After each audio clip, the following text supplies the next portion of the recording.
Sunday, the 28th of June, 2020. The message, when I am weak, I am strong. From 2 Corinthians chapter 12, verses 7 to 10. This message has been written by Sheila. Over the coming weeks at Stand Ground, we are focusing on a series of Sundays on the theme of strength. Someone at Park Road was talking to me recently, saying that the church used to be bigger and stronger. As the number of members decline, and the congregation talked to me about being older and not being able to do so much, I have been reflecting on one hand about what I am listening to, and on the other hand on the theme of strength. Naturally, the two have met up and journeyed together in my mind this week. I have been thinking how we understand strength, where our strength comes from, where we find strength, and how we receive strength from the omnipotent God in whom we live and move and have our being. So let's read 2 Corinthians chapter 12, verses 7 to 10. Therefore, in order to keep me from becoming conceited, I was given a thorn in my flesh, a messenger of Satan to torment me. 3 times I pleaded with the Lord to take it away from me. But he said to me, My grace is sufficient for you, for my power is made perfect in weakness. Therefore I will boast all the more gladly about my weaknesses, so Christ's power may rest on me. That is why, for Christ's sake, I delight in weaknesses, in insults, in hardships, in persecutions, in difficulties. For when I am weak, then I am strong. I am strong.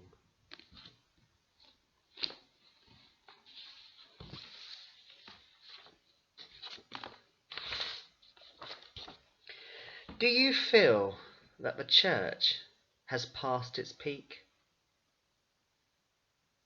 Used to be strong? Or do you disagree with that view? Would you feel that the Church of Jesus Christ, which began in vulnerability, needs to stay vulnerable, needs to speak out from the margins and from the margins and for the margins?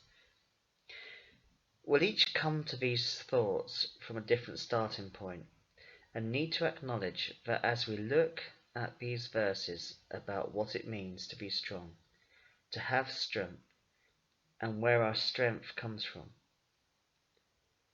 Paul is saying here quite clearly that power, strength are made perfect in weakness. That it is only when we are weak that we can be strong, have strength. So far in 2 Corinthians 12, he's been talking about visions and revelations from the Lord. It's the sort of spiritual experience that some people crave and some would not. The Corinthians, judging from a reading of the 2 letters, seem to favour such experiences.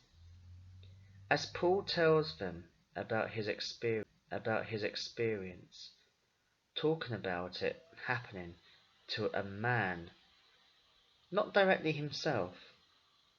He talks about the experience from God and then says that he doesn't want to get big-headed about it. Taking a gift from God is not something to make a person proud, just grateful. Then we come to the passage, verses 7 to 10.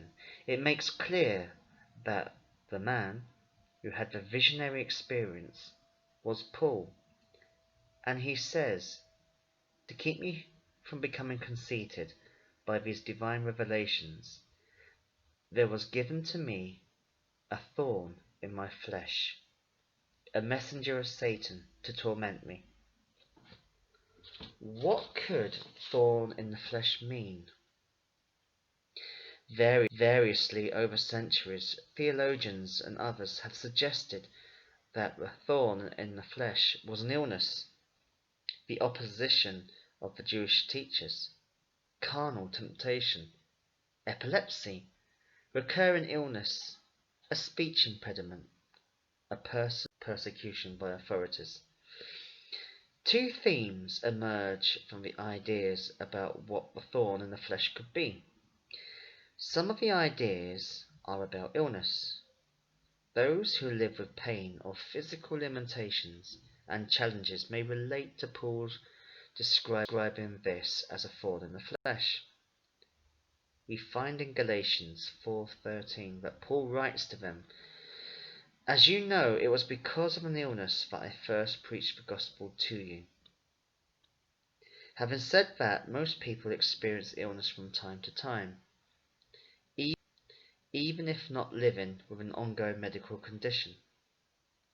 The other theme to emerge is one of people who make Paul's life and ministry a much more trying experience than it needs to be. People who are constantly critical, ignorant, aggressive. You know the type. They exist in every human gathering, and churches are no exception. Such people hinder the gospel mission of a church, drain the spirit of a church, use up leadership resources and deflect from the work of Christ. We can read from Acts to the back cover of our New Testaments example after example of such people in the life and ministry of Paul. Sometimes they are groups, sometimes they are individuals. Always they actively hamper the work of the gospel. The joy, I think, of not knowing exactly what Paul means when he talks of his thorn in the flesh is that it leaves it as something that each one of us can relate to at any time. Is there an illness, a condition, an addiction, an impediment that we feel besets us, holds us back from fully engaging in our calling, our work for Jesus?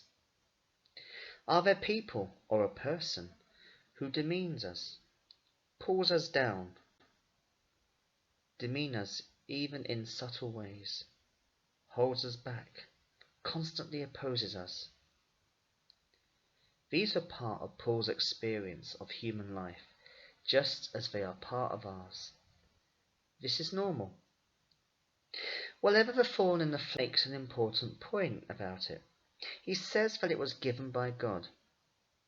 Anything given by God is a gift from God. Ponder that. We might want God to give us any manner of gifts, a gift of healing, a gift of preaching, a gift of leadership, a gift of hospitality, and so on.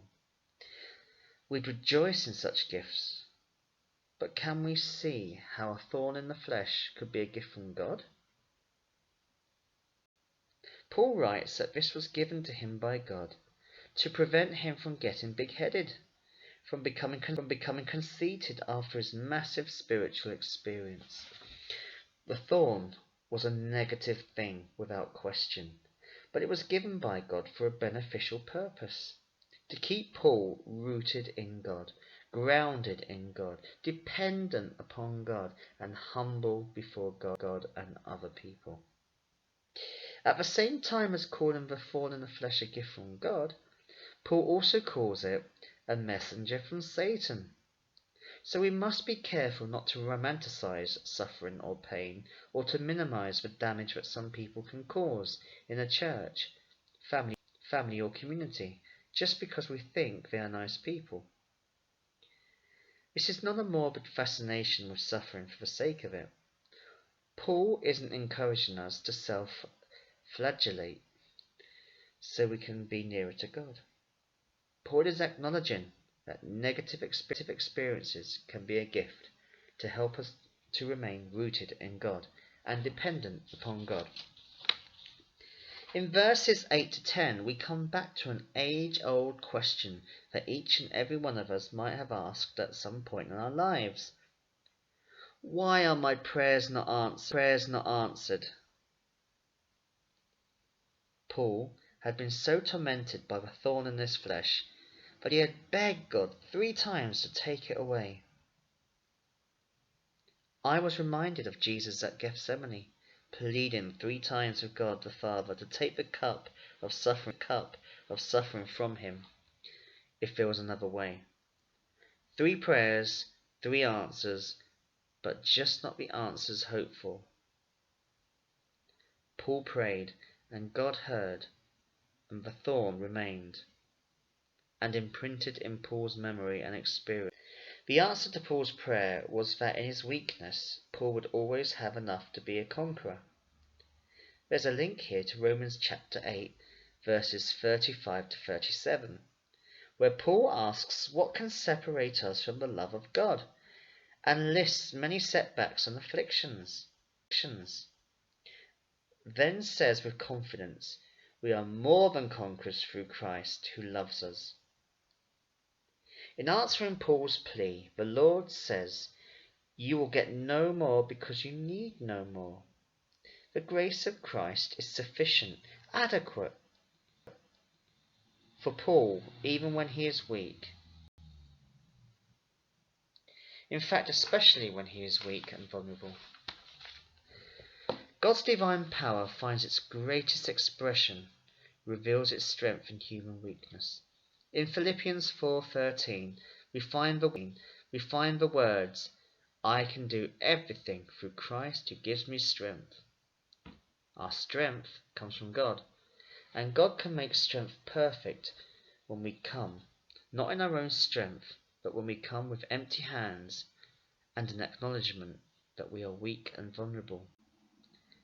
Is the cross of Jesus not the greatest example of strength and weakness? The power of God doesn't demean weakness. It sees it as a strength that opens a door to allow the strength and grace of God to flood in. No one is too weak to be of service to Jesus. Many believe themselves to be so strong, so righteous, so right, that God has no way to use them. The self-sufficient will never know the power of God that only manifests itself in our admitted weaknesses. My power, if made perfect in weakness, when I am weak, that's when I am strong. God does not banish weakness as if it were a negative thing. God works through weakness and overcomes it in order to establish God's own strength and power. How does this relate to the experience of God's people as we seek to follow Jesus? How can these words help us through illness and physical weakness?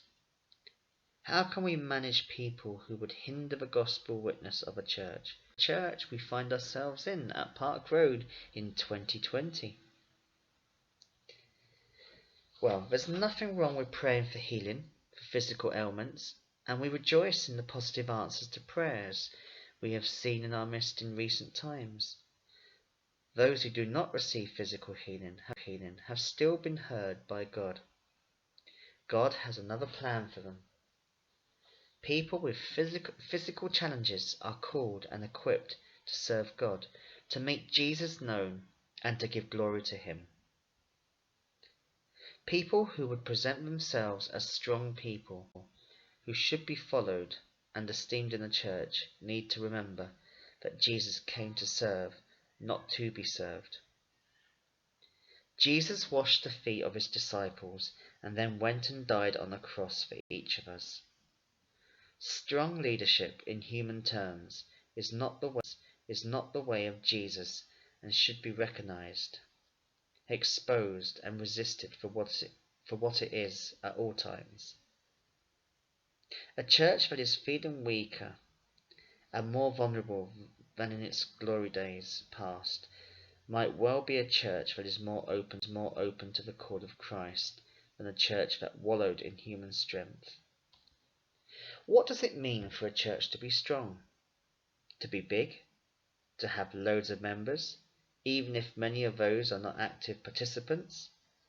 to be awash with activity, which may or not simply keep people too busy to take time with God. A simple question, really. Do we want to belong to a strong church so that we can feel strong and wallow in reflected glory? Or are we willing to stand where we are in all our vulnerability and say, yours, Lord, is the power, the strength and the glory. When we are weak, that's when we are strong. So take us, cleanse us, forgive us and use us to make Jesus known and for his glory.